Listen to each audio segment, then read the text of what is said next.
And with that, my time is done. The chair now recognizes Mr. Raskin. Thank you kindly, Madam Chair.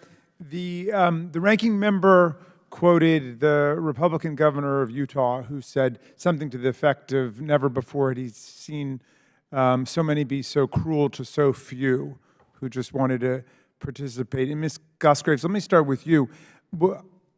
It sounds to me like what we're mostly talking about here is the women who are at the very highest levels of their sport in the final competitions. We're talking about the very best.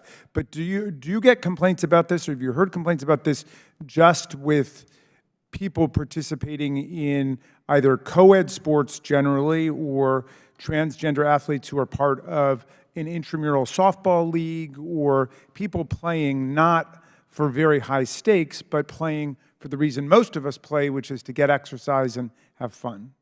You know, about 24 states have been racing to try to ban transgender participation in sports at all levels. And many of those states have struggled to identify any transgender individuals who are actually playing sports. What we are dealing with right now is not an overwhelming number of transgender athletes in all places, but actually the sort of political rhetoric that is creating this fervor that makes people believe that transgender people who are less than, half of 1% of the population have an outsized presence in sports. And it's not to protect women's sports. It's not to expand the opportunity for women to play. It's not to bring more resources, and it's not for school districts to create safer conditions. There are other things that we know that work that increase safety in sports. This is not it. So, Ms. Russell, let me ask you, because you're a lacrosse coach. I've got two daughters who've played lacrosse. You seem like you're a great coach. Tell us, first to answer that question, are we talking about just the highest level of sports where you're identifying a problem? I mean, is it a problem to have co-ed sports or transgender kids playing at a lower level for intramurals and stuff like that? So nobody has here that I've heard has said anything about outlawing transgenders from playing sports. And you don't favor that? No. What I am saying personally, and I believe I've heard here, is that I don't believe that biological males should be playing on exclusively women or girls teams. Co-ed is completely different. When you play co-ed in general, boys and girls know they're playing with each other. It's played differently. It isn't played with the same intensity as a men's sport. Okay, can I just ask about your personal experience, which you alluded to, but you ended up losing your job or leaving Oberlin, do I understand it, not because of something that happened with your team or a transgender player on your team, but because of something you said about what happened in another league in another state, is that right? Did I follow you? Or just tell me what the story was. I didn't follow. So, I'm sorry, are you asking why I'm no longer coaching there? Yeah, I thought that you were telling us the story of that, but I couldn't quite follow the logical sequence.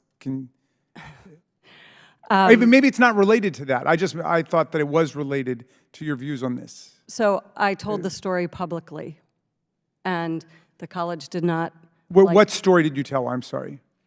Of what happened to me at the college when I did speak up about biological males competing against biological females. But was it at Oberlin, or it was? No. It was elsewhere? It was elsewhere. So do you have any direct experience of this, of what you're talking about, or no? Of biological males playing at Oberlin with biological females? Yeah, in other words, is that where this comes from, or no? No. Oh, okay. Okay, so Ms. Gosgraves, let me just come back to you finally. Secretary DeVos in the Trump administration, she took the position that transgender kids should not be able to participate, I think, across the board, not just at the highest levels or whatever, but just categorically could not participate.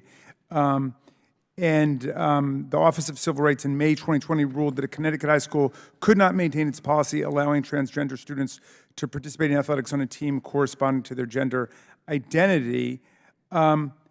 how did that policy, because I understand the policy today is it's up to the schools to decide when it's appropriate and when it's not appropriate under the Biden administration rules, but how did that policy of categorically banning it affect children? What a categorical ban means is that a child who wants to play doesn't have the chance to play.